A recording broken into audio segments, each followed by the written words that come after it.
Hello, നമ്മൾ ഇന്ന് ഉണ്ടാക്കാൻ വേണ്ടി പോകുന്നത് ഒരു ഇന്ത്യൻ കോഫി ഹൗസിലെ പോലത്തെ ഒരു മസാല ദോശയാണ് കേട്ടോ. അതിനുവേണ്ടി ആദ്യം നമ്മളൊരു പാൻ വെക്കുക.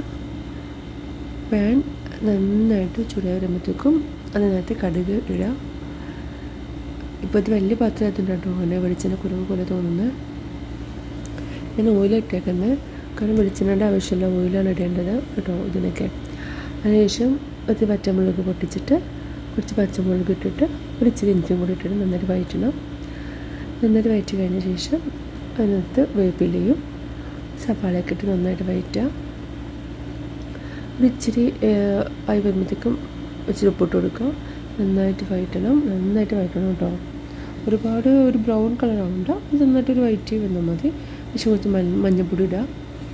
മഞ്ഞൾപ്പൊടി ഇട്ടിട്ട് നന്നായിട്ട് വഴറ്റി കഴിഞ്ഞിട്ട് പിന്നെ ഒരു ഇച്ചിരി മുളക് പൊടി ഇട്ട് കൊടുക്കണം കേട്ടോ. ഒരു ബീട്രൂട്ടിൻ്റെ ടേസ്റ്റിൻ്റെ ഇതുമാരാണ്.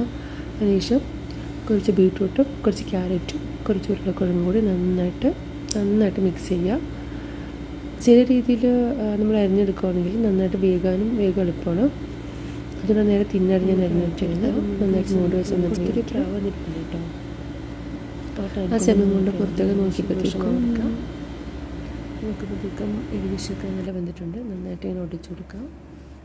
അതിനുശേഷം ഒരു ദോശ പാൻ വെക്കുക.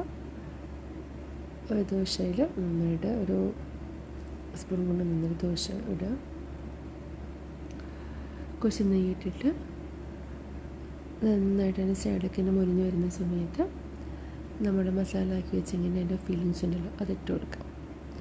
അതിട്ടിട്ട് നന്നായിട്ട് റൗണ്ടാക്കി മൂടി മടക്കി വെച്ചിട്ട് ഒന്നുകൂടി അമർത്തി വെച്ചിട്ടുണ്ടെങ്കിൽ മസാല ദോശ റെഡി.